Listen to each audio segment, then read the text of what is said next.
Okay, please seats, thank you.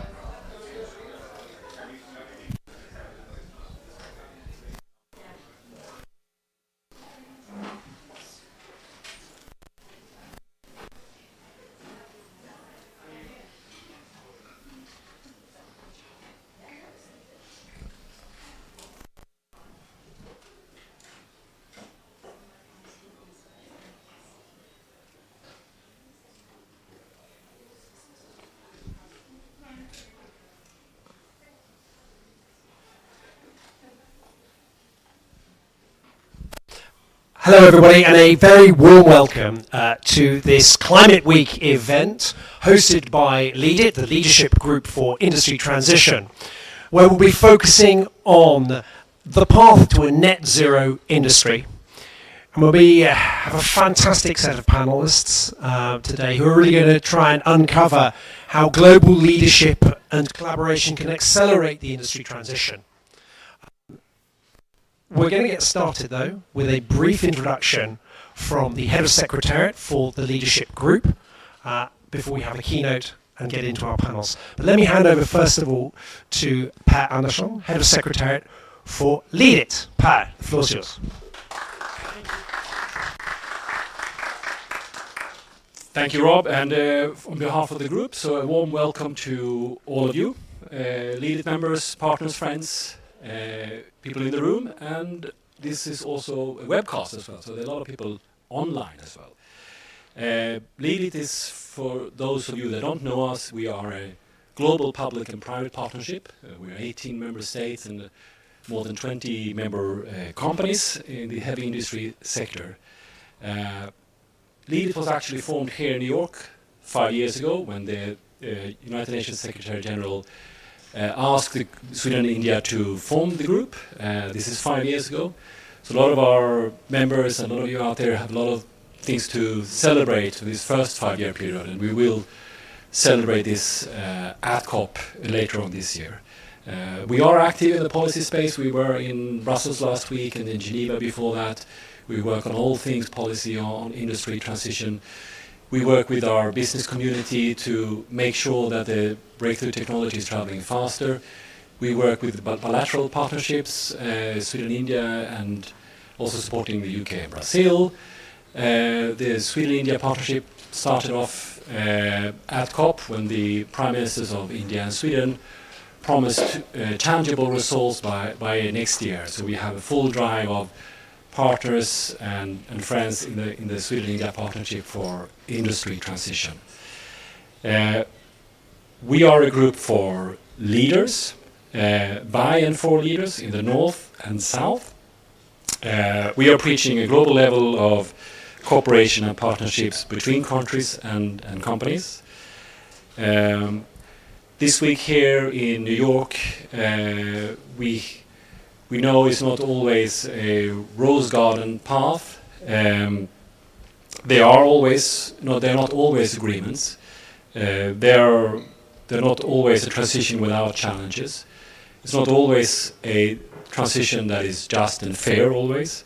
We know that measures in one region will affect everybody else globally, and it's that important dialogue that we want to have here today, and we facilitate all year round.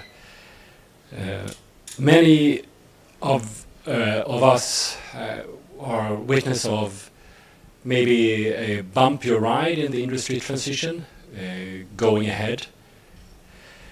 A ride that is going to be maybe more difficult to navigate the industry transition, and maybe more demanding for leaders to reach for cooperation rather than maybe more selfish measures.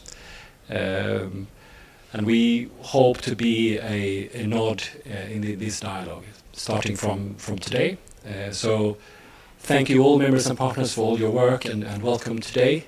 And the excellent panel, I think, is a testimony to the group in all respects, both countries and company. Welcome. I hand over to the moderator, Rob, again.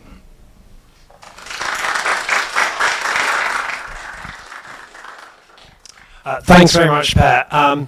We're going to invite a fantastic keynote speaker to set the scene a little bit for us. And I'm very glad and happy to welcome again, actually, onto the stage Benjamin Staslecki, who is one of the UN Secretary General's youth climate advisors. And Benjamin, I know you've been working very much at the center of, youth and energy transitions.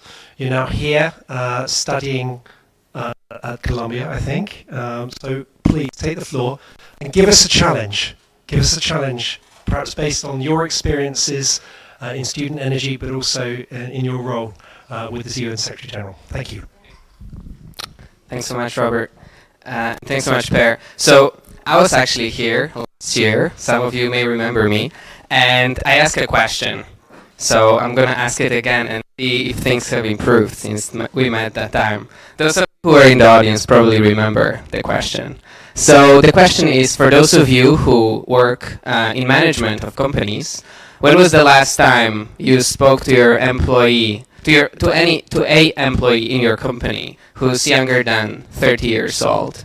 Can you raise your hand if it was in the last 2 weeks? Okay. Not that great, but I see there's also a lot more young people here in this room today, so that's a plus.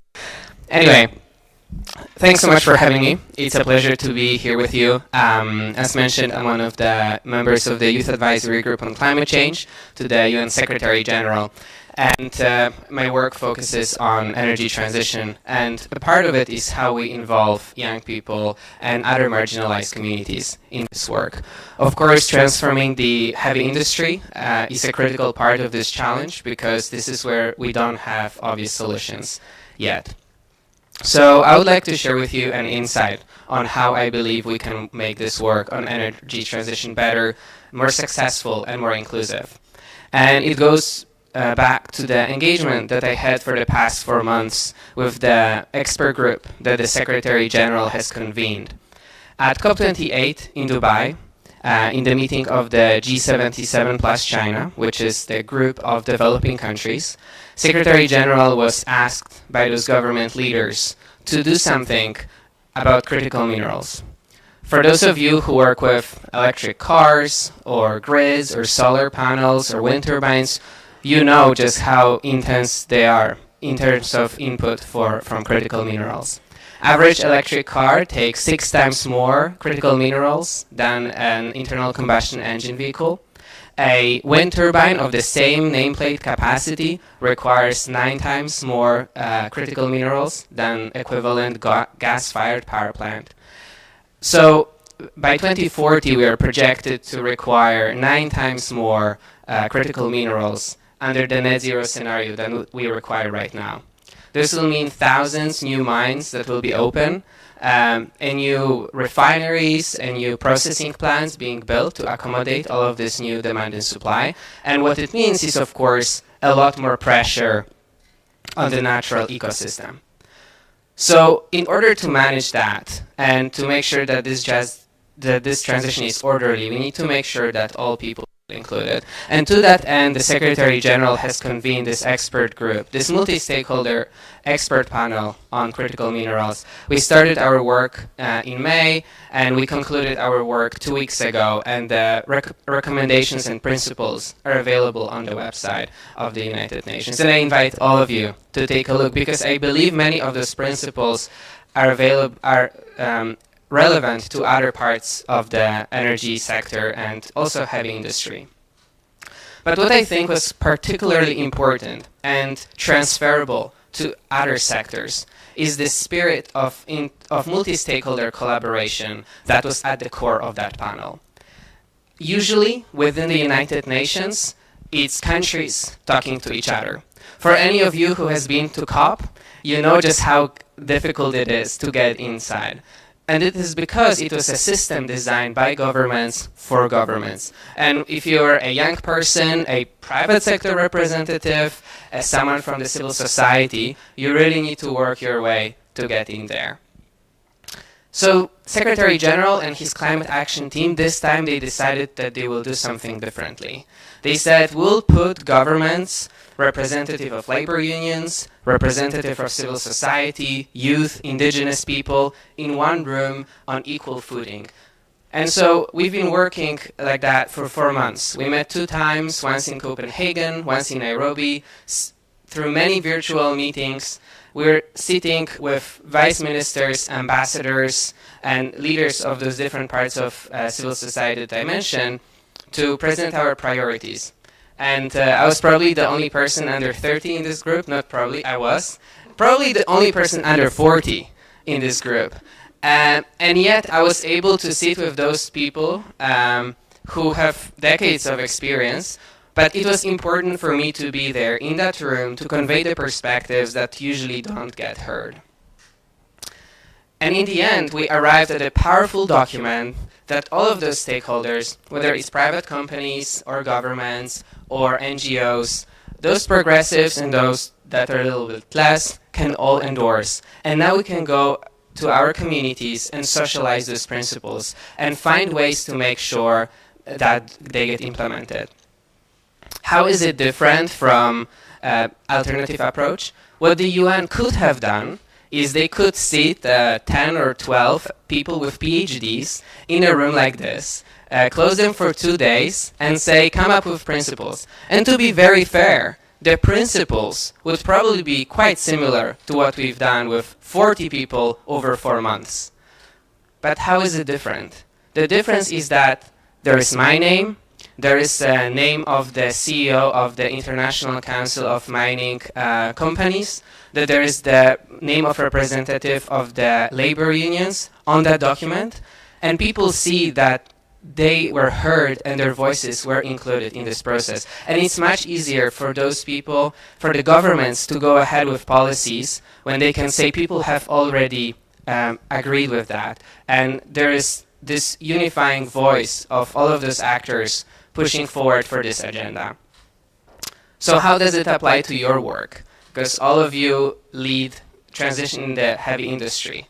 Heavy industry, just as and heavy to hard to abate sectors, just as mining, are not necessarily the glitzy, glamorous companies that often navigate challenges, because perhaps your investment may not be really what the local community sometimes want. I see that in my countries. People want better jobs and people want industrial growth, but they don't want a polluting plant in their neighborhood. So how about we replicate this approach, bring people to the same table, and make sure that their voices are heard? And yes, it will sometimes mean that we need to change the course a little bit. And yes, it will mean we need to take 1 or 2 extra months to take a decision. But at the end of the day, when we arrive at the decision, we know that everyone is on board, and that once we get started, nothing will stop us. And we don't have a lot of time. We don't have time to try and fail. We really need to get on the same page with how this energy transition should look like. And I hope this will be one of the spaces where we will hear from a variety of voices and design pathways that bring all of us to net zero by 2050 or even earlier, if we can. Thank you.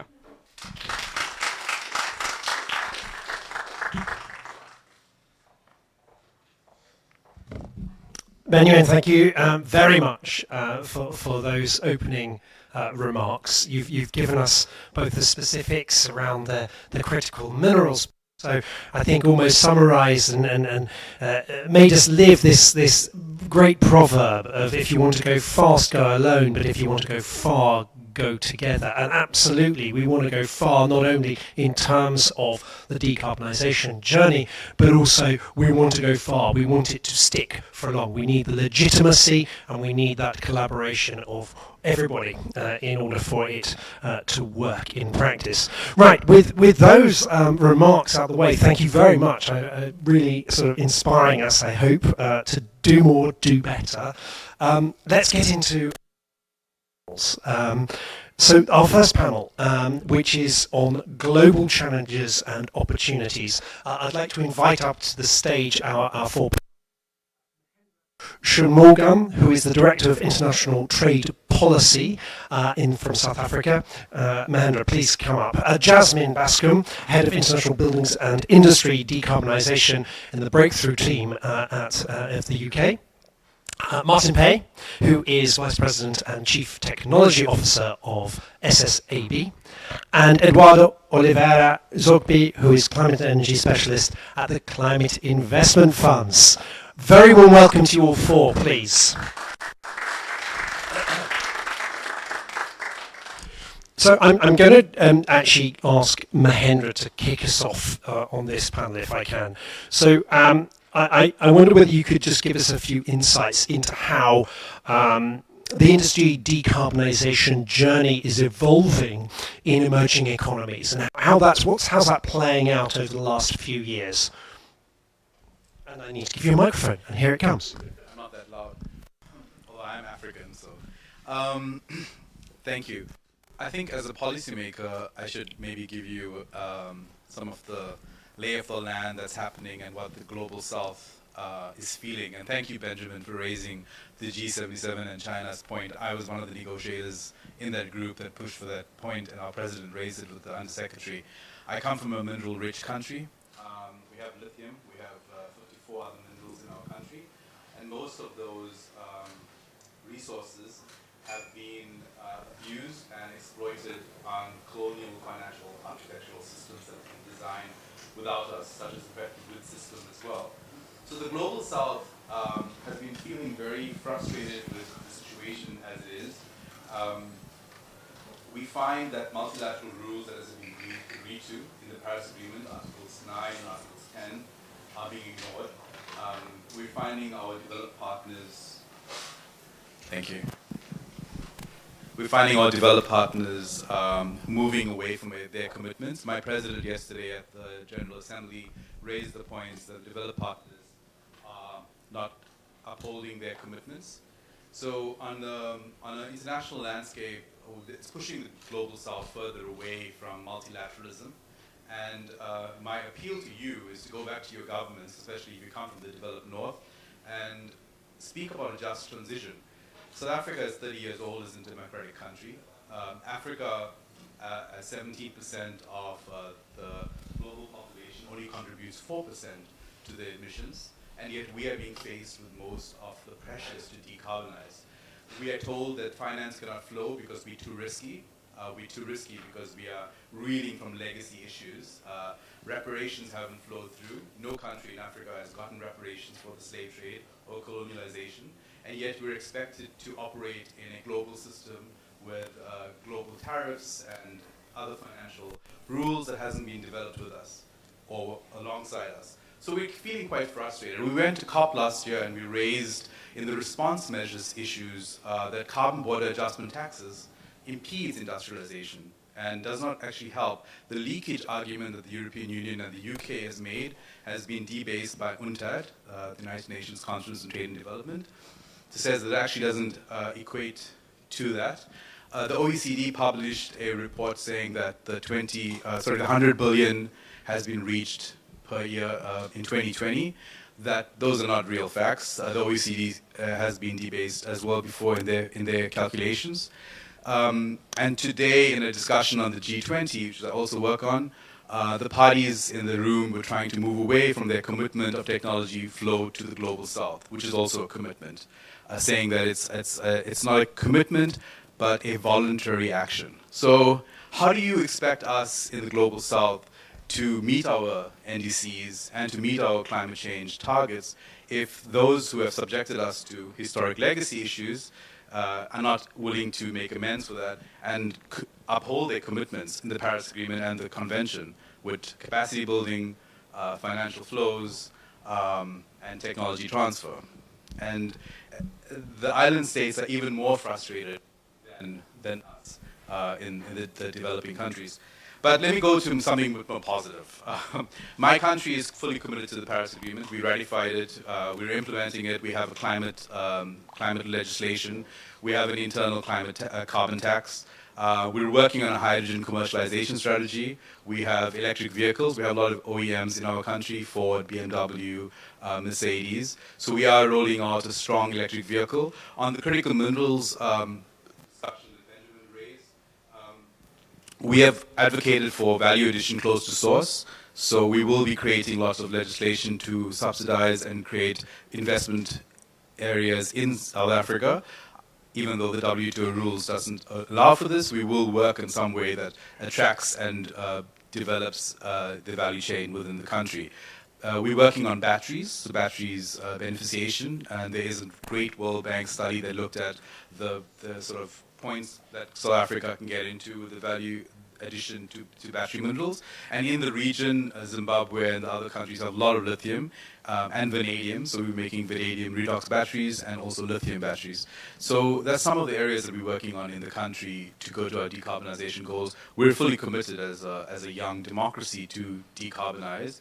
The region is, and also the continent. The African Continental Free Trade Agreement, which is the largest free trade area in the world, will also be committed to moving their industries into decarbonization. So we are moving towards the goals that we've set for ourselves internally in our NDCs, but also in our commitments.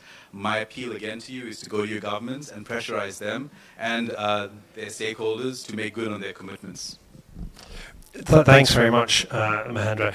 Some frustrations there about the international governance and the international community and whether or not they are living up to both the finance, to the tech transfer, but some movement there and some initiatives that are being implemented around policy in the enabling environment with carbon pricing, with actually policies that hopefully will be able to capture, if you like, some of those advantages maybe that also exist in a country like South Africa. And you mentioned some issues there around innovation and technology, and I wanted to come, if I can, actually to Martin next, because Martin, you're at SSAB, you've been one of the pioneers in terms of innovating for green steel, and I think people probably know quite a lot about the story, what's happened in Sweden. If you've got anything to update on that, that would be very interesting. But what I'm really interested to hear about is what you see as being the pathway for the sort of innovation that you've succeeded in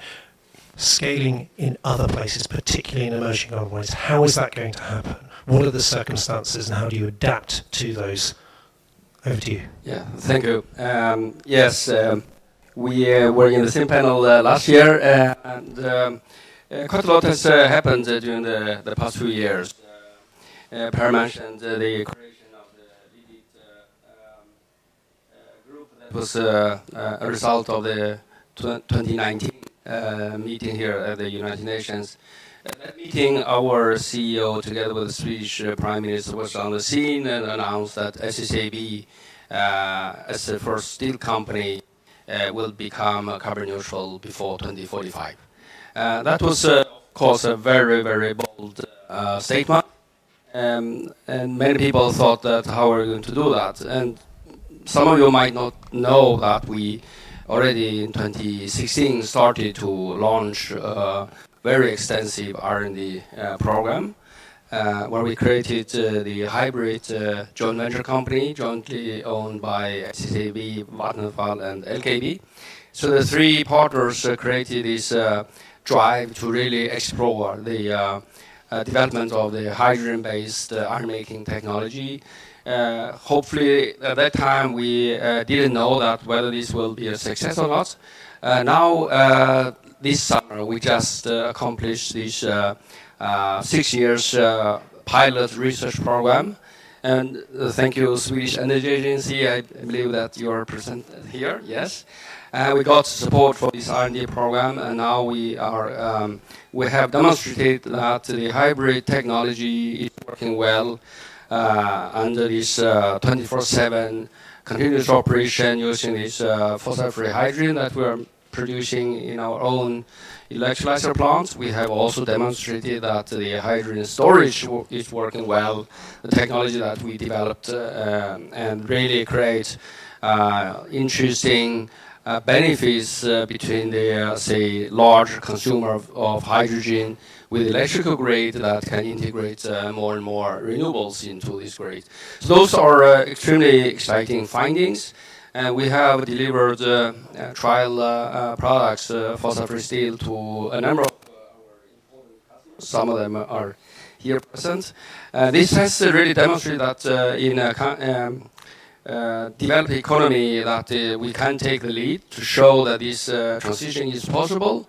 And up to your question and your concern regarding how this can help, say, emerging markets to also do the transition. In many cases, when we discuss how to really do this transition, the difficult thing is actually to transform already existing production sites, because those are, say, locked into locations where there is no grid connection today, and so on and so on. In terms of, say, emerging markets, in many cases, new capacities are need to be developed. So what we have developed, what we have demonstrated, actually provide an alternative way to build up the steel industry. Because conventionally, we have built up the steel industry based on the, say, closeness to iron ore mines, to coal mines, and so on and so on. With this new technology that we have now developed, demonstrated, it's possible to decouple iron making and steel making. We still create a very efficient production system. So that hopefully will inspire. Just to mention that the IP that we have developed within this development work, we have protected it. We are say, owning this in a joint venture company hybrid, and which after we demonstrate at commercial scale, will be available for others to license. So that we hope could really support the world in reaching our climate goals. Thank you very much, Martin. Can I ask one follow-up question?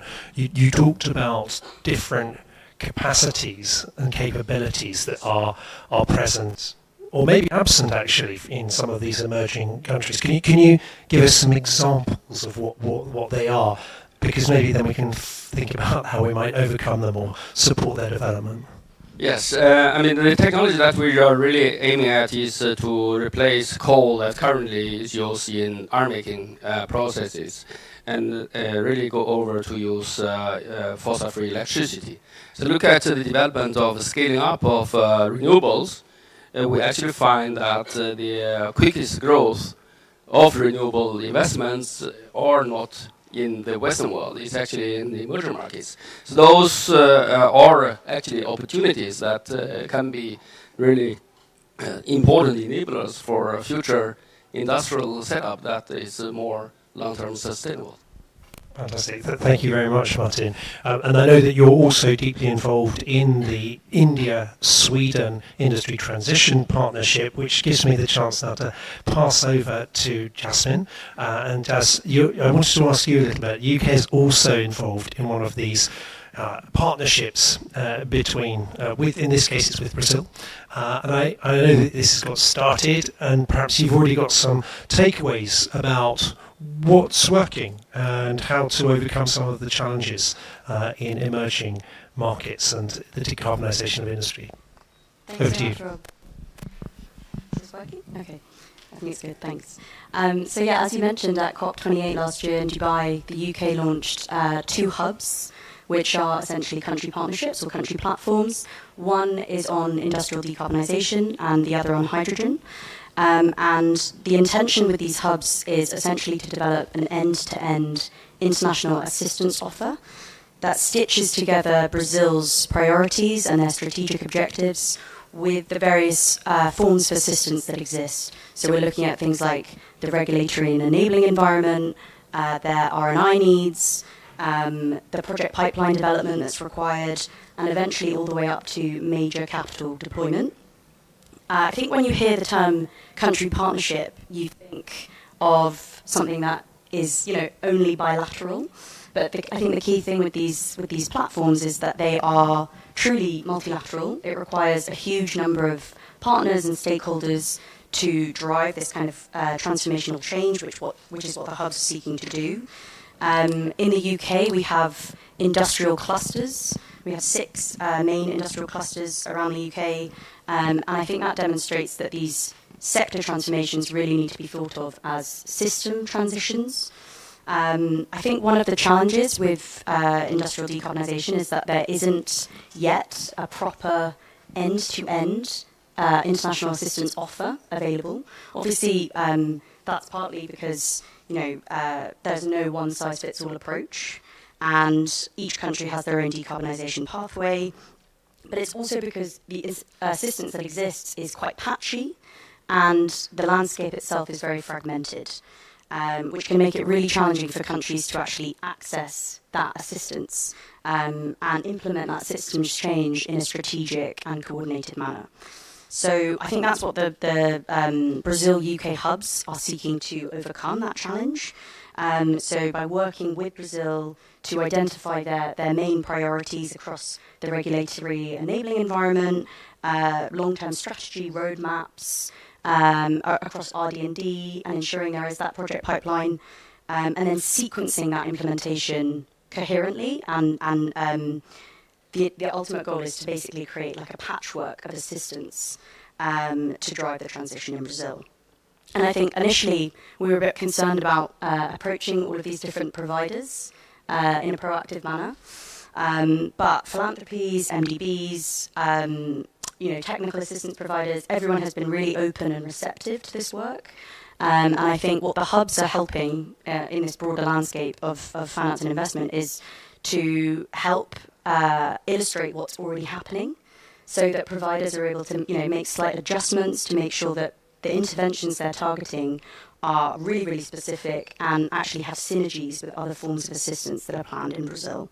I wanted to mention we are engaging with the Industrial Transition Accelerator, which was launched at COP last year.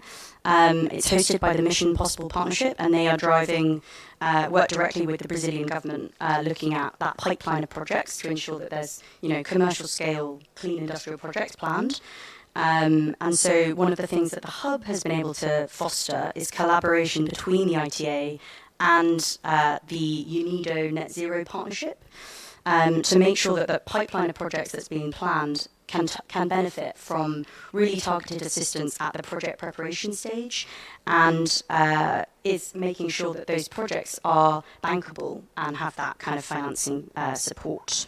So I think the last thing to say is just we're really hopeful that we can prove a successful pilot with these hubs that really addresses Brazil's priorities, and it's a model that we hope we can continue to share lessons on with the India-Sweden partnership you mentioned, and also the new Canada-Thailand piece of work that UNIDO held an event on yesterday.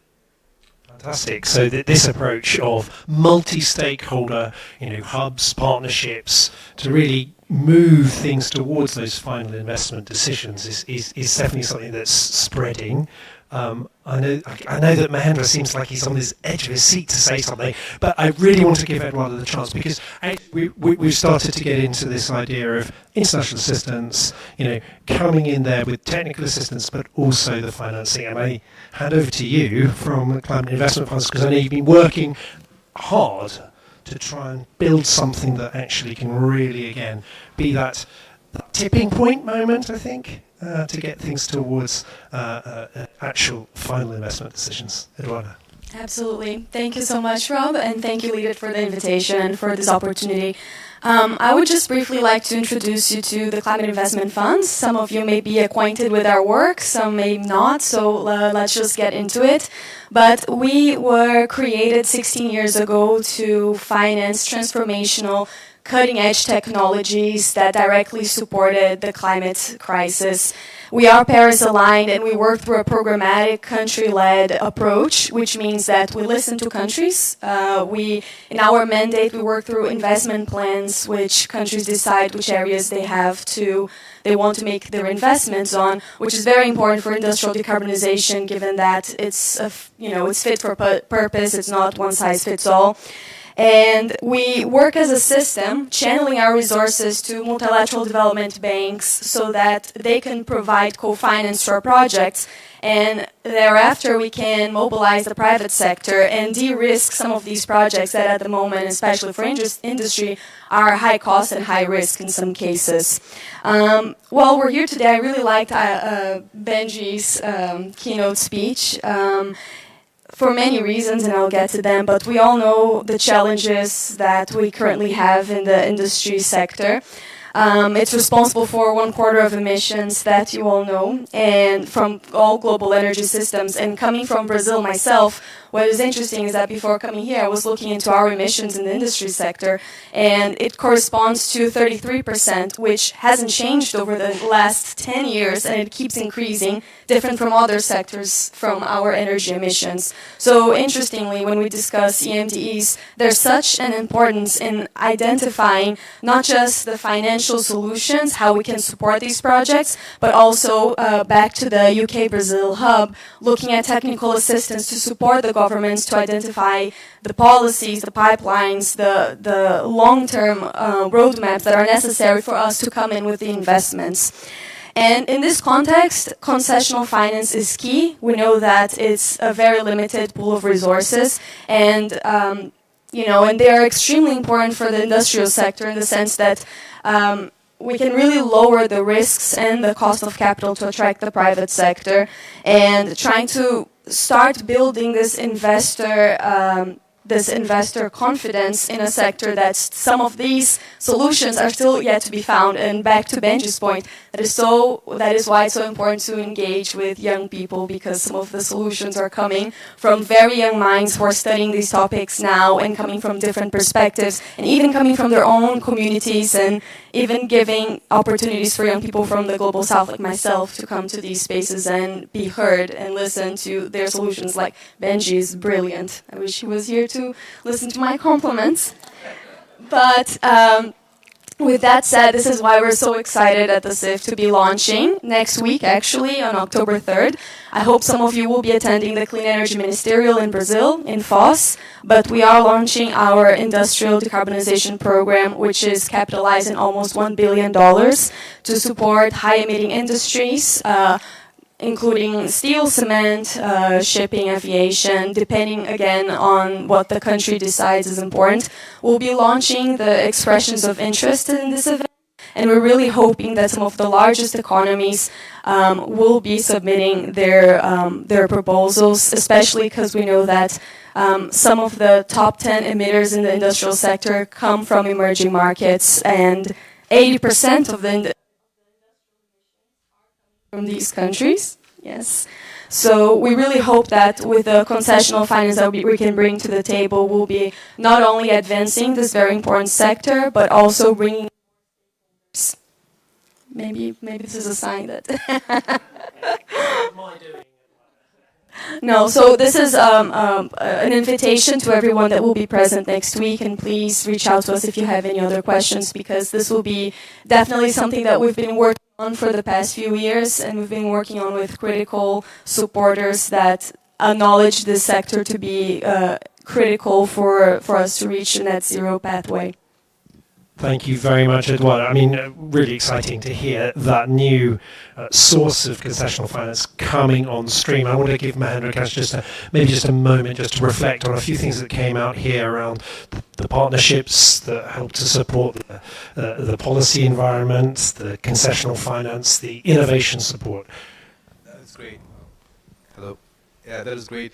I think for Jasmine's point on the hubs, one of the issues that we find is that a lot of the partnerships bring through a lot of technical assistance that are consultants hired from the global north to come to sit in offices, fancy offices in the global south, do some evaluations, project prep, and then publish documents and leave. So it's good to see that maybe there's a marrying of minds. And the Climate Finance Investment Fund is very exciting.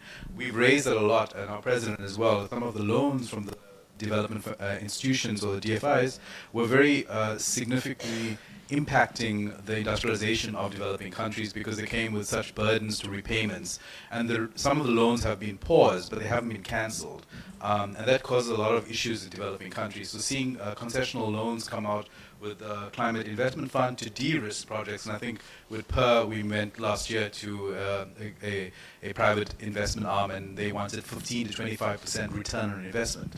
It's crazy. You cannot get that sort of figures from developing countries. So it's really great, and I'll be happy to get your card because we have a few industries that are looking for that kind of finance to decarbonize. And this steel industry is one of our target industries here. And collaboration, some of why we joined LeadIT is because of the partnerships with some of the industry players that you have. Some of the stuff we only learn at events like this, and so we're really grateful for SSAB to come through to South Africa to have some of those marrying of minds, because we do need more partnerships, and I'm looking forward to seeing the hub happen. The UK has not proven us right in many things previously. So we'll hold on with caution. Jazz will definitely change your mind on that. I'm quite sure about that. From a personal perspective, not from a government. Okay. Well, look, we really need to wrap this up. I just want to give it some very brief last words. Martin, you've got an invitation there to go to South Africa. You're going to be taking that up? What's the next step for you? Yes, I'll be happy to go there in December. Yeah, just concluding. SSAB is taking very important decisions. Our board decided to transform our first facility. That is ongoing. Will be accomplished at the end of 2028. So shut down 2 blast furnaces, the coke oven plant and BOF metal oxygen stones around 2026. That's this. Very big decision, investing 4.5 billion euros in our Luleå plant. That will be commissioned end of 2028. And we plan for 1-year transitional operations, so the current blast furnace-based technology will be phased out during 1 year's time. Remember that blast furnace is the most efficient one in the world. So actually the benchmark setting facility in the European Union's ETS system, so will be retired in 2029. Very important decision for us. So SSAB, I mentioned that our CEO announced 2045 as the goal in 2019. Now our aim is to accomplish the transition around 2030. So it's 15 years ahead of time schedule. And the reason why we do this is really we have the technology we developed, we have the partners that can support in transition, but most importantly, we have customers that are waiting to get fossil-free steel in large volumes. So that is important just to tell that there are companies that are really leading this transition, and we are one of those. Yeah, thanks very much, Martin. I'm glad you actually mentioned this critical component of making sure demand is there. Making sure demand is there will hopefully also be part of that pipeline of that Jazz was talking about as well. That is critical. Jazz, looking ahead, COP29 is what, a month or 2 away? 7 days. Oh God, you've got it. Yeah, okay. There's a countdown clock. I was at an event earlier and they said I have a personal countdown. Excellent. Next year as well, with all the NDC 3.0s coming in. What do you see as being the key sort of policy achievements for COP29, COP30 when it comes to industry decarbonisation? One of the things I just want to talk about quickly is so we know that COP30 is I think it feels closer than it maybe is. It's fast approaching. It might feel far away, but it's definitely coming up, and we need to make sure that we're keeping industrial decarbonisation on the political level and making sure that it gets the attention that it deserves and requires. We're working with a number of partners in this room, including the CIF, including LeadIT, to develop to basically tee up at COP29 a broader package of assistance that looks across all of these different models, including the country partnerships model we've spoken about, concessional finance programs and other leading climate finance programs, the global matchmaking platform that exists within the Climate Club, trying to illustrate that entire end-to-end international assistance offer that can support emerging markets and developing economies, and then make commitments with those donors, including the global north countries, the philanthropies, all of these other private financiers, to ratchet and continually scale that offer year on year to 2030. And not to quote a lamented publication like the OECD, but there is a publication coming out this week which basically talks about how insufficient the private finance mobilization has been so far on industry decarb. I think the stat within the report says that between the years 2012 and 2020, there was only 2% of mitigation-related private finance mobilized for industrial sectors or heavy emitting sectors, which is woefully inadequate. So we hope that the work we're doing over the next year up to to land at COP30 will help mobilize some of that private finance and really get the money moving. Brilliant, Charles. Thank you very much. Eduardo, you've just heard some great sort of challenge, We really want to get this running, but a big gap in the private finance. Maybe you want to also look ahead to COP30 in your homeland and tell us a little bit about your expectations. What do you want to achieve within this industry decarbonisation program from the CIF by then? Maybe in my final words, maybe what I ask for the audience today is let's make industry sexy, because it's not what people are talking about in most circles. I think there are certain topics in the energy transition that are spoken more of. And yesterday I heard the energy transition is about industrialization. So when we look at in general, they're either industrializing now, beginning to industrialize, which shows a great opportunity for already implementing some of these carbon technologies that we're talking about, and others are the highest emitters in the industry sector. So we really have to look at them. Now, in terms of important because we're looking at to really, as the CIF being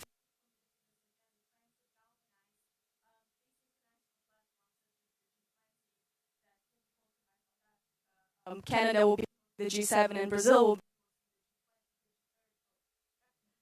30 national platforms. And there's already so many incredible initiatives that we really want to bring to the forefront. And what we're not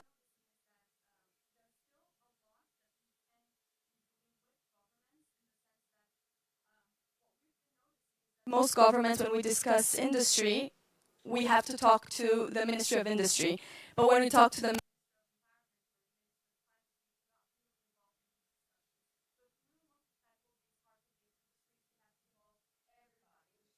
to the point on communities. So the next time we're having these discussions,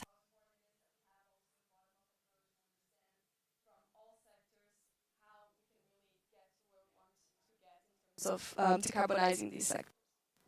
Fantastic. Thank you. Great last words. A big hand to our first panel, please. Thank you.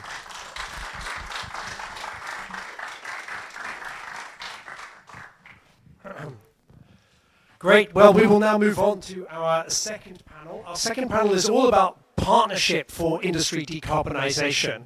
And let me invite to the stage our four fantastic panelists. Annie Hills, who is Senior Advisor, hi Annie, in the Special Presidential Envoy for Climate's office. Please come take the stage, Annie, hi. We also have Jenny Ato, who is Head of Public Affairs and Partnerships at Scania, Anna Åkesson, Group Environmental Manager at Ska, and Lina Håkansdotter, who is the Chief Sustainability Officer and Corporate Affairs Officer at Stegra. A very warm welcome to you all. Please, a warm hand. Thank you.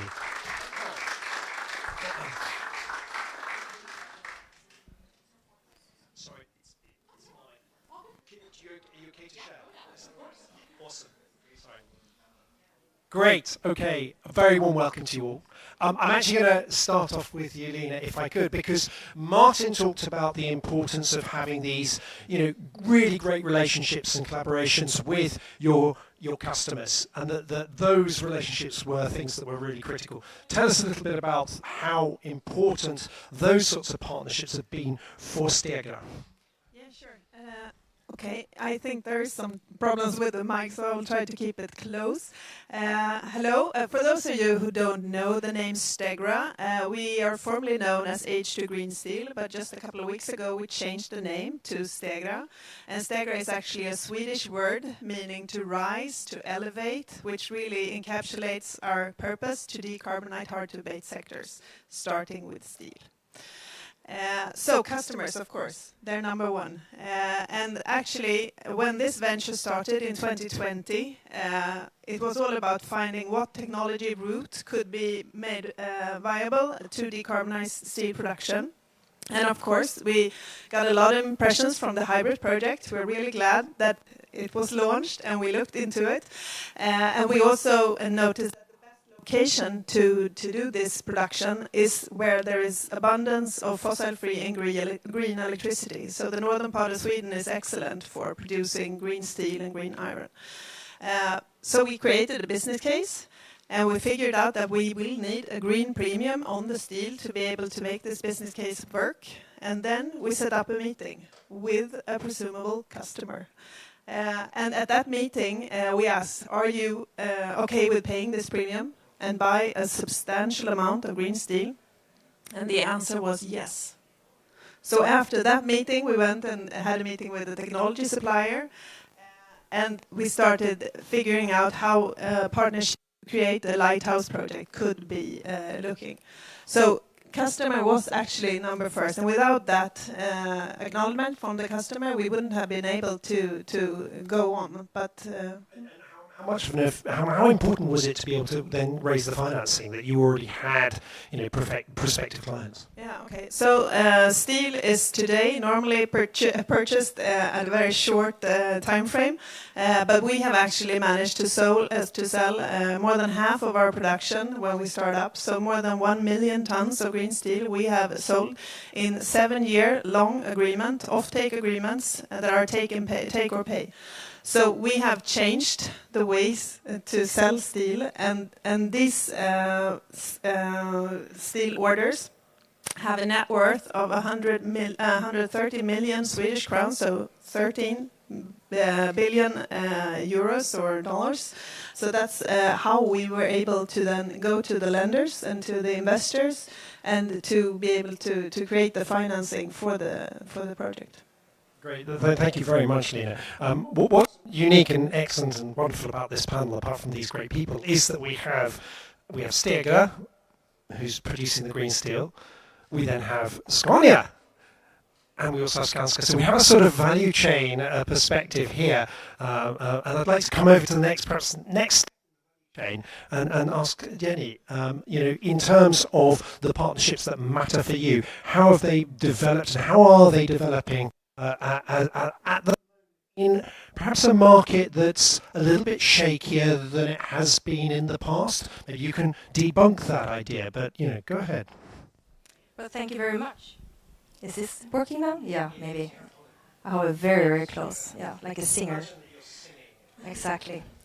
Thank you very much. Well, yes, we are one of those customers to you, but also to SSAB, of course. And as you say, it's all about partnerships. It's all about the value chain, and also then Skanska is a transport buyer, for example. So we can both, because that's also the demand signal that we need. But I will come into that. So we are Scania. We are a world-leading truck and bus manufacturer in the premium segment, present in over 100 countries, and we took on the purpose in 2016 to drive the shift towards a sustainable transport system.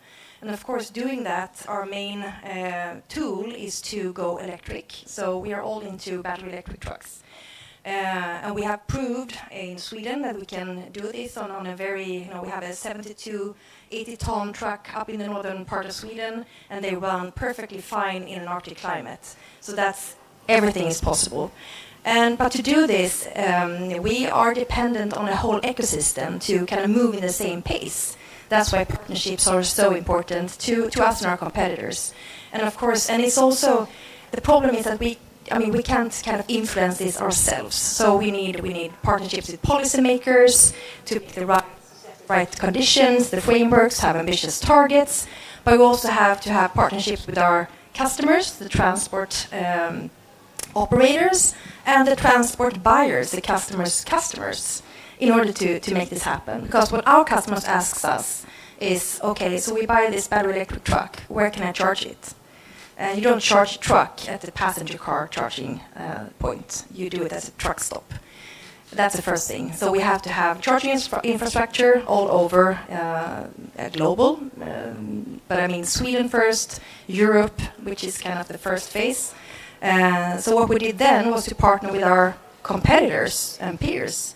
So we actually have a joint venture with Volvo and Daimler called Milans, where we build and invest in 1,700 charging points all over Europe. Because we also realize that we can't ask policymakers or other parts of the system to do this for us. We need to invest ourselves.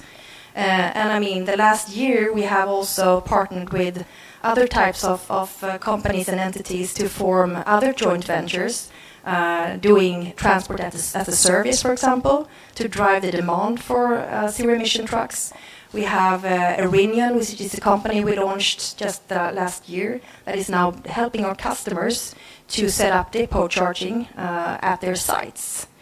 And just a good example where, you know, a transport buyer like is demanding green transports, and we provide a vehicle, and we set up a 72-ton BEV truck going from a gravel pit in Sweden to the Skanska site. We do it with IKEA and a lot of progressive customers. So I think partnerships is, someone said it's a new leadership. I think that was launched last year in this session, similar. So yes. Okay, so let me come just a follow-up question for you. Are you seeing enough support from policy?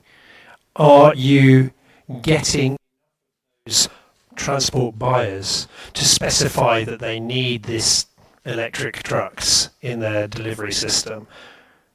Is it enough, or are we again in this slightly bumpy road where maybe, you know, we need to look again, take another step forward in order to keep momentum on this journey? The short answer to that question is no.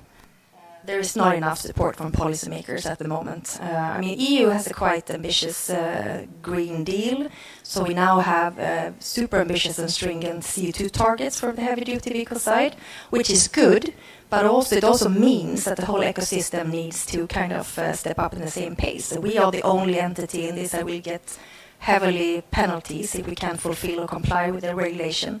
At the same time, we have member states that has to build up the charging infrastructure.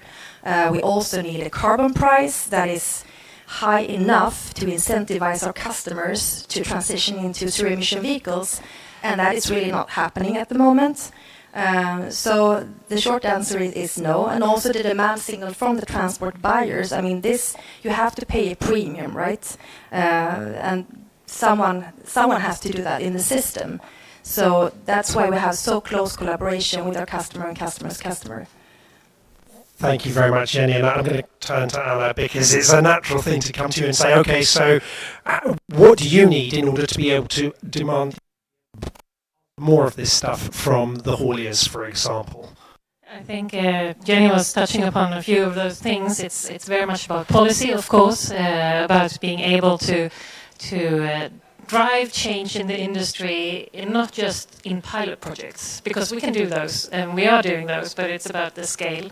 I'm happy to say that I just heard about a North American construction coalition for electrified sites or electrification or something. I'm sorry if I haven't got that right. But I think that's one step in the right direction, where we see that construction industry goes together to be able to demand and then demand in second hand, so that we get this wheel turning in a much, much more efficient and stringent way. Because I think it's about showing our clients and the end clients, and also, I mean, the cities like New York and the countries, and that this is possible. We have, I mean, in the Nordics, where we have a bit better electrified infrastructure, to put one of your trucks, it's not easy, but it's easier. But then if we come here and we have an excavator on site, and where do we get the electricity from, or where do we load the trucks? What we've seen is that sometimes it's about making it tangible for the organizations, the client, the customer, also our own organization, in actually making sure that they can feel and try. We've tried getting people over to Sweden, to some of our projects, to touch and feel and listen and drive and see does it actually work the way it's supposed to do? Can it carry the load that is needed without loading every second hour and so on and so on? And that's one step ahead. But what we realize is that, then again, someone can also claim that, yeah, well, it works in Sweden. So what we found is that to be able to scale, we also need to actually move some of these vehicles and excavators to show that it is actually working here, for example, in the US market. But I think the policy part, showing the end client that yes, it does cost more money in the beginning, but in the bigger picture, we save money. We see lots of other winnings in using these new techniques out of a safety perspective, out of silence and nature perspective. There are so many winnings in this that you can't really put on the bottom line, but it's in the bigger picture, it ends up in a very positive way. So we try to show that to our end customer and then be able to deliver that message through the value chain so that we get the wheel turning. Can I ask, are there any, Per was also a little somber in his introduction, and I was casting around for the possibility that it's a bumpy road at the moment. Do you, in the sort of sector you're in the construction sector, are you seeing momentum for this transition? I would say that we definitely see a momentum at the moment. But with that said, that is compared with what it was a couple of years ago when there were nothing happening. So more momentum, please. More momentum, please. And that means that I can hand over to Annie. So Annie, we've heard quite a lot about actually demand, the need for policy to be in place, that, there were some great steps taken over the last few years, but maybe we need another leap forward to get that momentum. Tell us a little bit about, what you've done, First Movers Coalition, those sorts of things, but also what would you love to see happen next? Absolutely.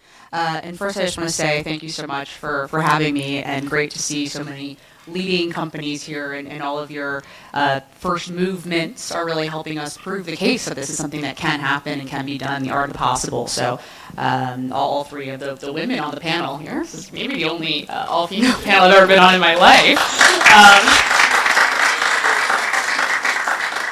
Also, SSAB has been a great partner. We've been really impressed with your work on decarbonizing steel as well, so this is, we're thrilled to be here.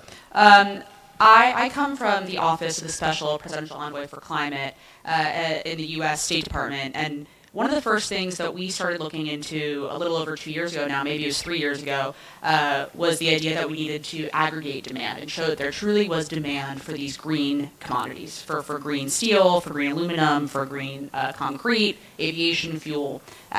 We hear that there was demand, but people weren't sure, it wasn't clear enough that projects could get to final investment decision. So we in the U.S. launched that in partnership with the World Economic Forum, ended up bringing on a handful of government partners, including Sweden, and ended up getting over 100 companies to sign on saying that they would purchase green products at a green premium, not a specified green premium, but recognizing that there would be a green premium for these goods. And that is $16 billion worth of demand commitments for 2030 purchases that have been made, and that includes purchases from companies like Scania, who has made a commitment, a steel commitment. 10% of the steel that they purchase will be net zero by the FMC definition. And the work with formerly H2 Green Steel, now Stegra. Okay, I feel like I'm maybe butchering it.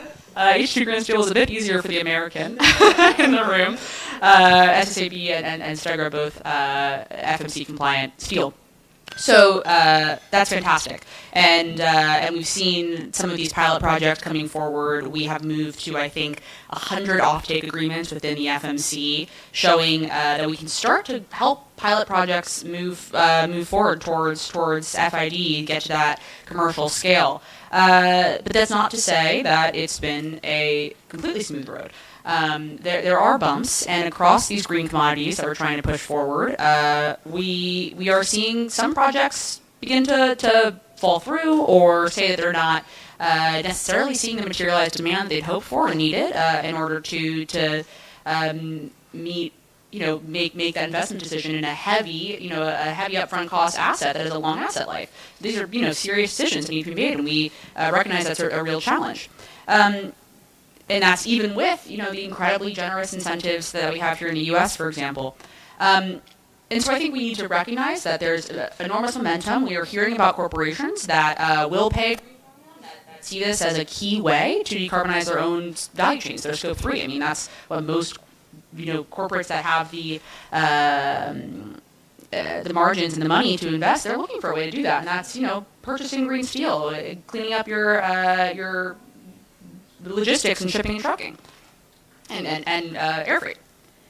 I think there's a couple of things that I would love to see happen, and it really comes down to reducing the friction between the buyers who think in some way that they're willing to make these clean purchases and willing to pay some money, and the suppliers. 'Cause there's a lot of steps in between that. One of those is understanding how to do long-term offtake contracts, which I think sharing learnings from every time we make that work is fantastic. I think something else is actually aggregating demand in a really clear way. Come together with buyers' alliances. It's what we try to do with the FMC, but making that even clearer to purchasers. There's this much demand that's willing to buy at X price discovery, and there's groups that are starting to do this. Sustainable Aviation Buyers Alliance, ZEMBA, and I think now the Green Market Accelerator. And then the final thing I'll say, I'll stop rambling, I promise. I can't tell if your look is like, all right, wrap it up. The final thing I'll say is sometimes the people who are actually have the willingness to pay aren't necessarily the direct buyers, whether it's geographically or there's intermediaries, and there's real questions about how do we split up this green premium across the value chain. And I think there's really interesting work starting to be done right now about what do book and claim systems look like, or what do systems look like that will make it a lot easier for us to decouple that attribute and have the folks who are willing to buy pay for it. How can we add liquidity to this market where we know there is willingness to pay? So continuing to, I think if we can make that a bit more advanced as well and move money into these projects, that would be fantastic. Fantastic, thank you, Annie. You've thrown some new ideas into this, and I saw some nodding going on. So I was going to ask a different question, but I'm going to ask you about this idea around sort of book and claim. Basically trying to work out where along that sort of value chain you're going to spread the premium that needs to be paid. There was some nodding. Were people interested in saying that this is a good idea, we should move forward? Anna? Yeah, I think it's definitely one way forward. I think it's all about risk mitigation and business opportunities, and I think that would be one way of actually managing that in a way that is positive for everyone involved in the value chain. Yeah. I would say as long as it's additionality involved. Absolutely. Because we have a lot of book and claim systems, and they have to prove themselves being valuable also to put really additionality and green products on the market.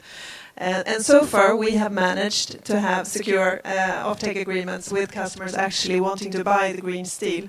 And if I could elaborate a bit about our customer side, I mean the companies that have signed those deals, they are front-running companies with science-based targets, wanting to decrease their upstream emissions. Scania is one of them, but we have many.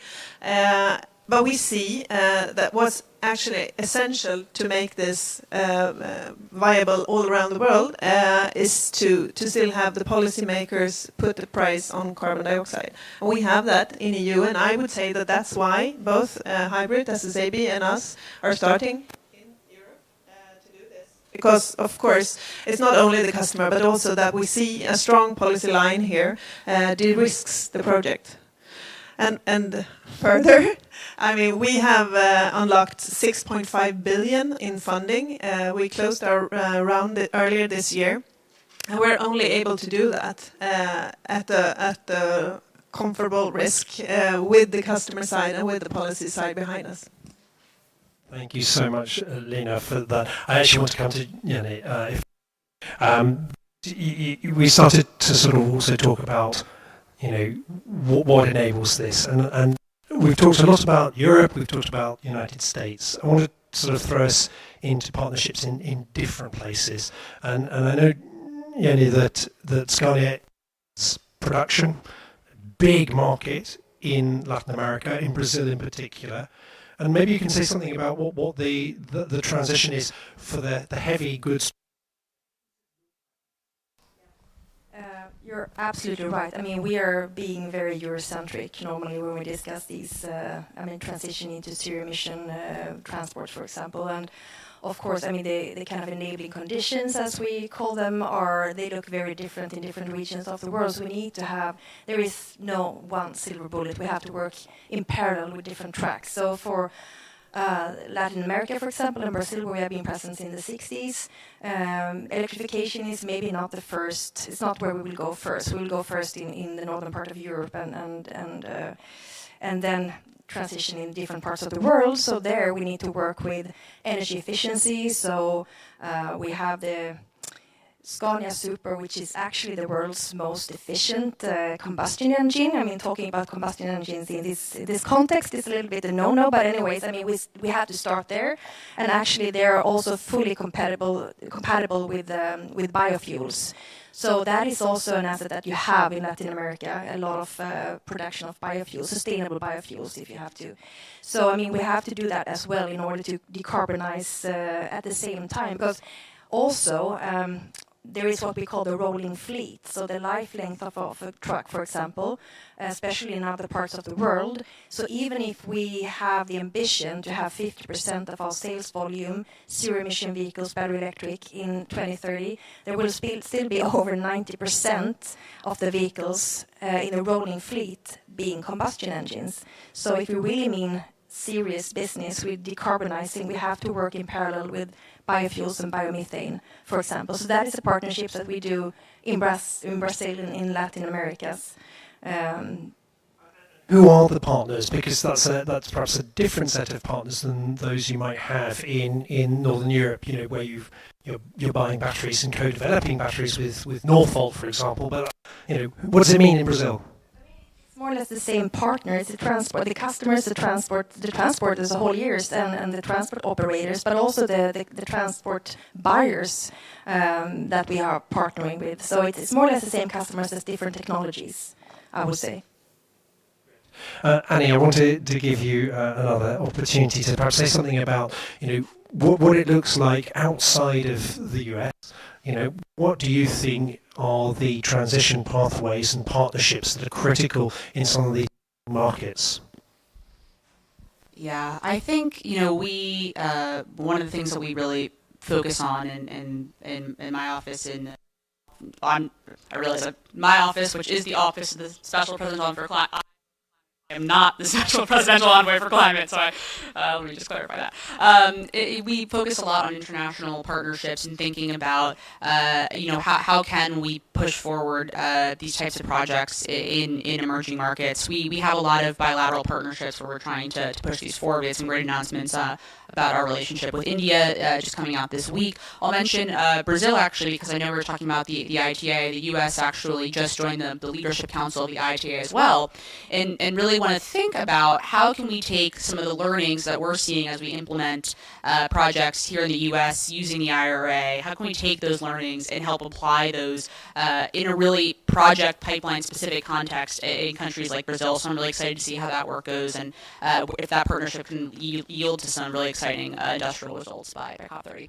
That sounds really exciting. The idea of taking what has been pioneered in the United States using the IRA and all of the support there. I can say that I'm sure the India partnership will be interested in learning a little bit about that as well. Yeah, and I will say, I think everybody maybe rolls their eyes a little bit when we've always said, well, no, the IRA is a good thing because we're going to bring down the green premium of some of these technologies, and we'll have learnings that we can share. Now's the time to really prove that out. I hope and believe that will be true, and think these partnerships will be a great way to test that. Fantastic. I want to give one last question to you, Lena, because when we started off with the keynote from Björn, he was talking about the importance of the multi-stakeholder approach. He was talking about the importance of making sure that communities have buy-in. And I know that when H2 Green Steel now was setting themselves up, that was something that you really were trying to grapple with. Tell us just a tiny bit about the importance of getting, you know, the communities and engaging with communities so that there's this long-term engagement and buy-in. Yeah, Thanks. That's a great question. So, okay, I mentioned earlier that we started out in 2020, and we have a bold ambition. We will start production already in 2026, so only 6 years after the company was launched. And you might not know, but Sweden is famous for having lengthy permitting processes. It could take up to 10 years to get a permit. So we didn't have time for that. So of course we engaged with stakeholders, both the First Nations, but also municipalities and neighbors and authorities. Agencies. Before writing our application, we really engaged and listened to their concerns to be able to also meet their concerns already in our application. So we handed in our application and 6 months thereafter, we got our construction permit. So then we were able to start construction and groundworks, which really gave us a great advantage. And the full permit was submitted 1 year after that. So in total, 1.5 years from handing in the application. And that's actually a record in Sweden, I would say. And this is a greenfield installation. So we're really proud of it, and essential for making this happen was the dialogue with the different stakeholders and listening to their concerns. Thank you, Lena. And that concludes our second panel, but it doesn't finish the event at all. We're going to open up for some questions from our audience as well. And although we've got one panel on stage, our first panel is still here in the room. So feel free to ask a question to either, and I'll try and sort of run around with the microphone. And now we have one of the first panelists who wants to ask a question or make a point. Go ahead, Mahendra. Annie, I don't mean to be controversial, but and about does negate the first part. The IRA is in violation of the WTO rules. China is seeking a panel, and the disparity that is being created, where private sector is attracted to the global north because you have the funds to disperse towards that, creates the inequality and jeopardizes the just transition. So how do you justify implementing an Inflation Reduction Act with the commitments of the Paris Agreement and the WTO rules for subsidies? I think I can't really speak to any of the ongoing WTO sort of world right now. What I will say in terms of justification of the IRA is we just need to move really fast, and we need to deploy a lot of money, and this is the largest deployment, the largest amount of money that's been put towards clean energy in history. And since the IRA passed, we have passed $300 billion of investment, private sector investment has come in to the energy transition. And frankly, that is what we need to see happen. And I hope to see the countries that can create IRA-like incentives. And I hope that, like I said, that we can find ways to take the learnings and benefits of the IRA and internationalize them as well. So that's all I can say for now. Yes, a question at the back. If when I give you the mic, could you just say who you are and where you're from? Thanks. Hi. Firstly, thank you guys for speaking. It was very informative. My name is Jonathan. I'm with Portman Square Group. I'm from Chicago. So one of the things you guys mentioned was the instability of the carbon price and that we have to set that carbon price. So we know that there's different markets that have a carbon credit market and so on in the EU ETS system, very regulated with the carbon border adjustment mechanism. In the US, we have more so of a voluntary carbon market where it's not necessarily uniform and there is no regulation at the federal level that sets a stable carbon price. So the ultimate question is, who should be responsible for stabilizing that volatility of the carbon price in the long run? Should the government step in, or should it be more of a private sector kind of issue to handle? And if so, how do you guys think the government can stabilize the volatility of the carbon price? I know, sorry, it's a long question. It's not only a long question, it's a really difficult one. I can give it a shot, but the EU emission trading scheme has been working for 15 years. So it's been a long time, and now we have a price that's actually putting a price that is needed for investments. So it has taken 15 years, and that's far too long. We cannot wait for that long in other markets. But I think also in this area, you need to meet up, you need to collaborate, you need to listen. So you need to put the industry around the table together with policymakers and also society.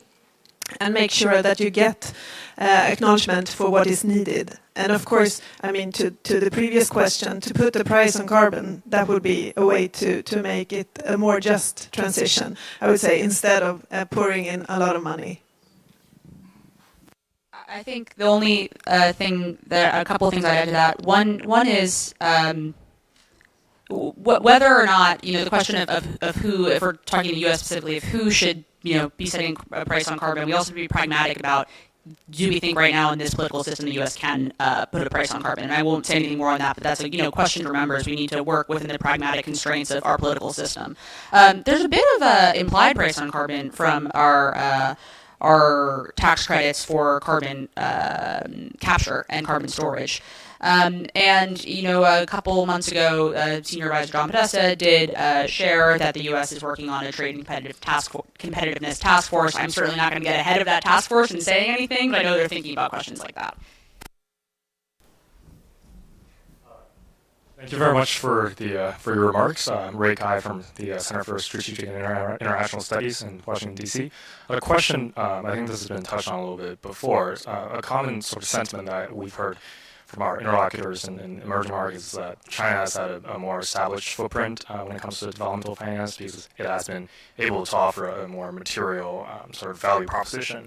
So in this context, my question is, so for American stakeholders, whether it be policymakers, and let me actually extend this to British stakeholders and other quote-unquote Western representatives as well, what are some actionable and I should say pragmatic types of engagements that you are able to extend to these emerging market counterparts, or maybe even are there any sort of cooperation possible with Chinese stakeholders? So how do we, really catalyze capital deployment, especially I think in today's conversation context in these hard-to-abate, capital-intensive industries? Thank you.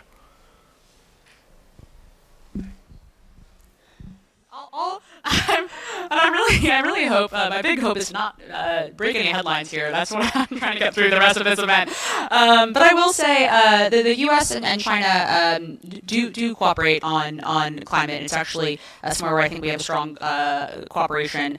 Just recently we shared our latest summit on working on methane together, methane mitigation, and we have a good ability to sort of do some technical back and forth technical dialogue that I think is really helpful and important and something that we prioritize in this administration.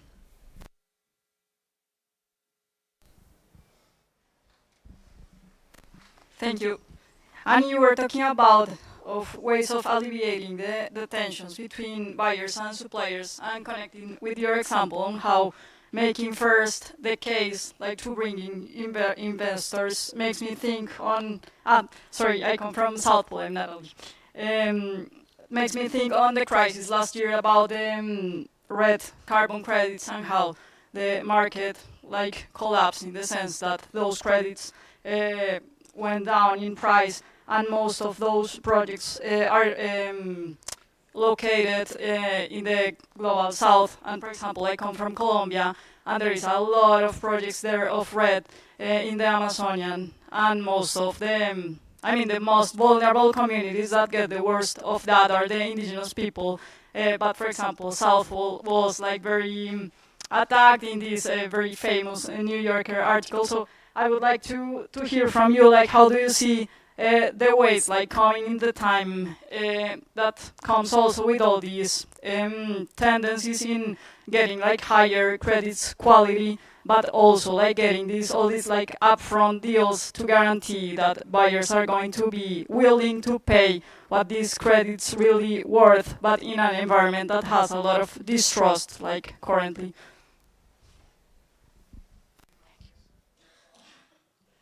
I think that's a really, really good question, and something that we all need to take really seriously is in any of these markets, the credibility of these projects is something that we care a lot about. I'll start actually by saying this book and claim concept that I brought up earlier, which is not the only way for a green market to be formed, but I think is an interesting idea. Something that I think is really a great that's nice about a book and claim system is it's actually tied to a physical asset, and it's very tangible. Is this steel what's the embodied steel of this piece of steel versus another one? And so that's a lot more tangible than I think some of the accounting mechanisms that you have to do for some of the other carbon removal projects, carbon crediting projects that you're talking about. So my hope is that if we were to create book and claim registries, that it would be a bit easier to create ones that are independently verified, auditable, trusted. And I think the same thing goes for the voluntary carbon market, which is a different thing. I do want to differentiate those, but again, it's incredibly important because that is a critical way to get finance into emerging markets, and this administration recognizes that. We actually put out a few months ago now a statement of principles for what the voluntary carbon market should look like that really focus on exactly what you're saying, that we have to sort of clean up this real mess of what the voluntary carbon market has looked like historically. We want to see high integrity carbon markets, and that's something that the U.S. works on with initiatives called the LEAF initiative, which is a lot of folks are talking about here at Climate Week, the Energy Transition Alliance, and those are focused on making sure that we don't sort of repeat the mistakes that have created this lower trust environment. Hi, I'm Charles from Sideline Climate. We produced a CTVC newsletter in case you're subscribed. You're subscribed, thank you. This is my second all-woman panel of the day, by the way. I was at Google earlier. Someone called it a WANL instead of the usual MANL, so there you go. To my point now, maybe to Stegra and to Scania, you secured your offtakes before going to banks for equity and loans. People yesterday at a workshop were talking about leveraging equity to perhaps de-risk those projects. Did you ask Scania, and did Scania consider perhaps taking equity in Stegra? What were the pros and cons there? If you could share any findings. I skipped a part in my storytelling, actually.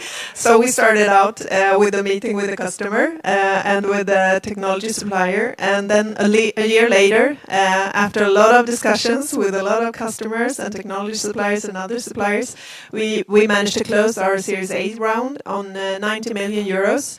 And part of that round was founders such as Scania. So it's actually a founder's model that is the basis for our total investments. Yeah, and I mean, for our side, we also have, in our core, kind of this decarbonization strategy for our supply chains as well. So we will go 100% green for our 4 main hotspots that accounts for over 80% of our emissions. So that is also a strategy from Scania's side, I would say. Fantastic. Thank you very much for your questions. Thanks very much to both panels for their fantastic insights. A round of applause to them, please.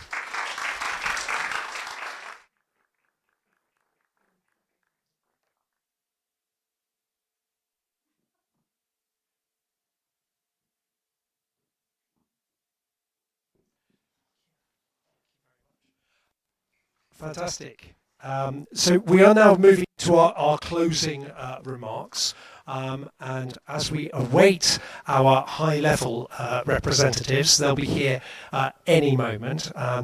Say that looking ahead to LeadIT's engagements for the rest of this year, we continue to work extremely hard with our Sweden-India Industry Transition Partnership. We are working all of the government stakeholders in India, combining them, working to find synergies, but also doing that into sectors, steel, cement. We're talking about carbon pricing as well. How do we work with green, with procurement as well, creating those demand signals? So that is going to be a key thing, and we're working towards that. But not only that, we're trying to uncover where business-to-business collaboration and innovations might lie. And I hope maybe by COP, we might even have a few things that we can begin to talk about in terms of who's talking to whom, what sort of technology in the offing. So that is, if you like, a preview of some of the things that LeadIT is working hard towards at the moment. And now I can welcome the for International Corporate Development and Trade, Mr. Dusa. You're very warmly welcome to our event to give some closing remarks to our audience. Welcome, Minister, please.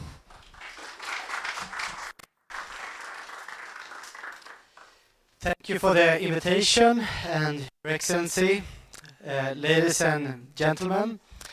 Thank you for attending this event, and thanks to all panelists for sharing their insights and experiences here today. It is indeed a privilege for me to be joining this meeting. Public and private collaboration between global partners is key to shape an inclusive, just and equitable transition to net zero emissions from heavy industry. Since 2019, Sweden, India and LeadIT members have raised the issue of decarbonization on the international agenda. Only 5 years ago, sectors like steel, cement and goods transport were considered hard or even impossible to abate. We know better now, and I'm pleased to be here with front-runner companies that have unleashed their innovative power and developed technologies with the potential to eliminate emissions. With countries engaged in creating and enabling conditions for the transition. With representatives from international institutions and initiatives committed to mobilizing funding, sharing knowledge and improving capacity. Swedish companies have been at the forefront, developing and implementing scalable green industrial solutions, setting examples for others. But the interplay between the government, the private sector, the academia has been crucial. National ambitious goals and targets, regulatory frameworks, support mechanisms, risk-sharing instruments, and access to clean energy and a skilled labor force are enabling environment for innovative industries. Fighting climate change must go hand in hand with economic growth and increased welfare. Leaving people or nations behind will backfire. Sweden is therefore one of the major donors to multilateral climate financing and make a difference in fighting climate change. We believe that international collaboration in combination with export of green products and sharing experiences and technologies to support the global green transition is key. Integrating effect on labor market and skills is important, and I know that the USA is doing interesting work that can be shared. The G20 under the current Brazilian and incoming South African presidencies hold opportunities to advance this agenda. Within the LeadIT framework, the Prime Ministers of Sweden and India launched the India-Sweden Industry Transition Partnership at COP28. It is an example of the kind of cooperative initiative that we need today. This partnership focuses on implementing first-of-a-kind industrial pilot and demonstration projects in India, bringing together key ministries, agencies, steel and cement companies, trade associations and research institutes. In parallel, the UK and Brazil launched the UK-Brazil Industry Decarbonization Hub and the Hydrogen Hub. These sister partnerships will explore how we can speed up the green transition in close collaboration and in a way where the mutual benefits are made available to all partners. Trade wars and competition with expensive government subsidies is a dead end. We're all in the same boat and should act accordingly. Finally, before concluding this event, I'm very pleased to announce that Stegra is a new member of LeadIT. Stegra's first plant is under construction in Boden in northern Sweden. The plan is to produce green steel by 2026 using green hydrogen and green iron to slash emissions by up to 95%. Stegra also wants to limit the carbon footprint of other heavy industry sectors by a collaborative approach. Lina Håkansdotter, Chief Sustainability and Corporate Affairs Officers. Welcome to the LeadIT family. Thank you.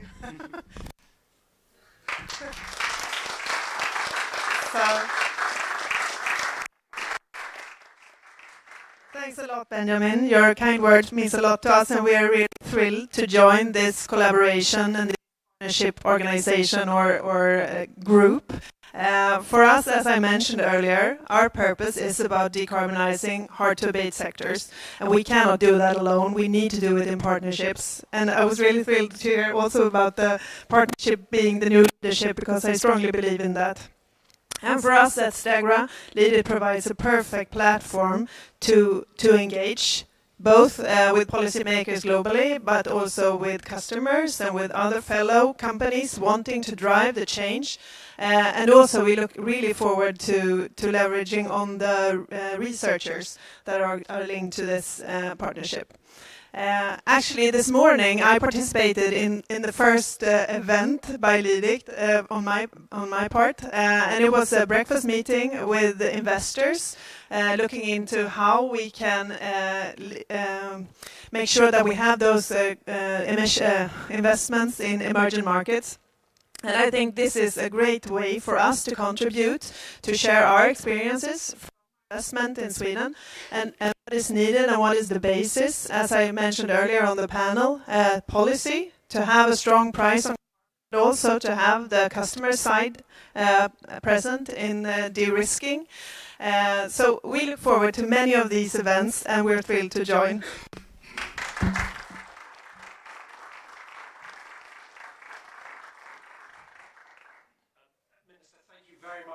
For those closing remarks, and yet again, I think a huge credit goes to Sweden for not only pioneering the support to the industry transition in the north of Sweden, in Europe, but also in setting up the leadership group for industry transition to make sure that this can be a global effort and one that isn't just sort of constrained to the rich north as well. So huge opportunities to spread the word, to spread the technologies, and to open up new markets. So thank you very much for your closing words. But it's not the end, because we have some very final words, because this is a leadership group that is led together by Sweden and by India, and I would very much like to welcome to the stage a close friend and supporter of LeadIT, Secretary Lal from India, to provide us with the very last remarks for our event today. Secretary Lal, a very warm welcome.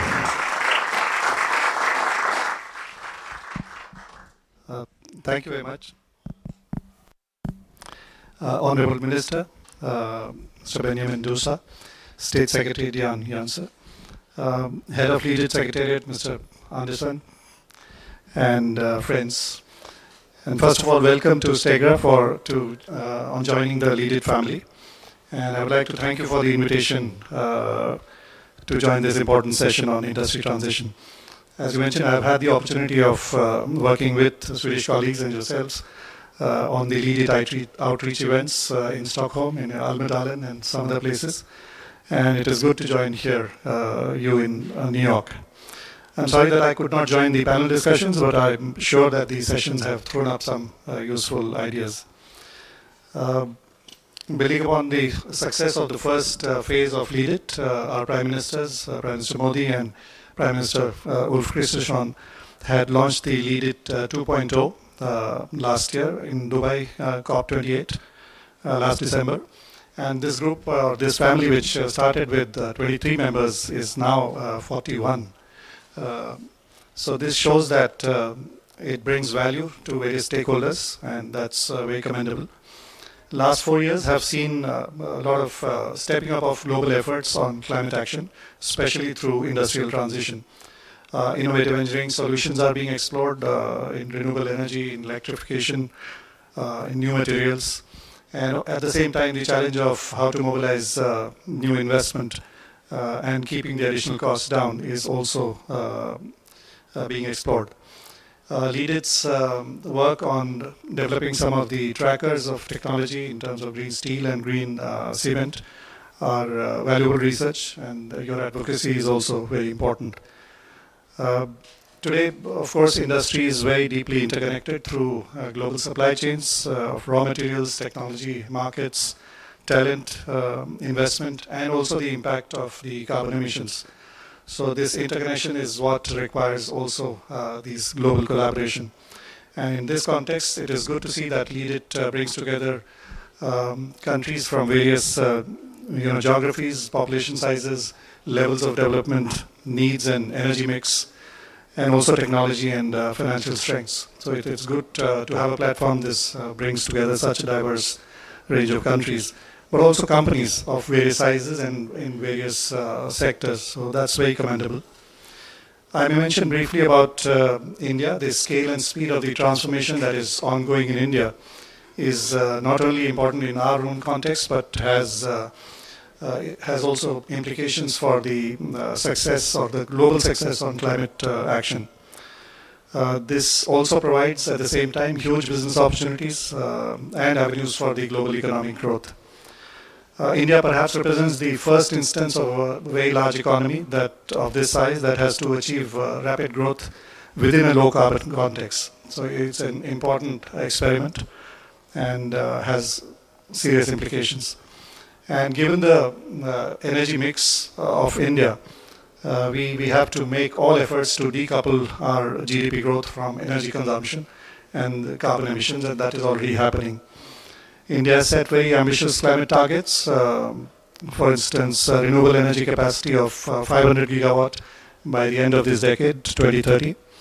And at the same time, India is among the G20 countries or economies that are delivering on their NDCs. India is also playing very high emphasis on green hydrogen, for example, becoming a green hydrogen hub. And during our presidency of the G20 last year, there was a very special focus on this sector. Collaboration and partnerships are vital, as all of you have been discussing, and we are actively involved not only in LeadIT, but also a few other initiatives which I would like to mention. One such coalition is the International Solar Alliance, and this was launched at the Paris COP in 2015. And now nearly 120 countries from both developed and developing economy sectors are its members. And this alliance focuses on expanding affordable access to renewable energy, especially solar energy, and is doing good work on scaling up the use of solar, driving down the costs and innovation and driving innovation. One more such initiative, which is on energy, is the Global Biofuel Alliance. This was launched last year, and there are now 20 countries which are its members. Another multi-stakeholder partnership is the CDRI, which is the Coalition for Disaster Resilient Infrastructure, and that's more active in the adaptation sphere. And 40 countries are, and various stakeholders are among the members. On a personal note, may I mention that I have worked as an engineer in the cement sector and also the oil and gas sectors in India in 1980s, and that was before the global warming really emerged as a global concern in a very serious manner. But later also I was a climate negotiator in the lead up to the Paris COP. And while climate negotiations sometimes seem very far from the real world and the spirit of collaboration, it's a matter of satisfaction to see a concrete solution in terms of engineering and finance being put forward through platforms, especially the LeadIT in terms of industrial transition. So it's a very good example for mitigation efforts globally, and the active engagement of not only the countries but the private sector, many of them are global players, is a sign of the seriousness of all those in this effort. And we are confident that LeadIT will continue to bring value to these efforts by facilitating a platform for scaling up industrial transition, not only by advocacy but also by research, technology co-development, and leveraging greater investment. So thank you very much, and all the best wishes to LeadIT. Thank you.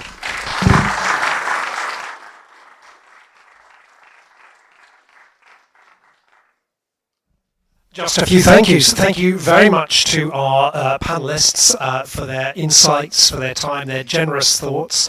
Thanks also to in the audience also for your questions, and to Minister and Secretary for your closing remarks. May I ask our panellists just to gather at the front of the stage for a family photo with our high-level participants as well. Other than that, please join us for a little networking afterwards. Thank you very much, everybody.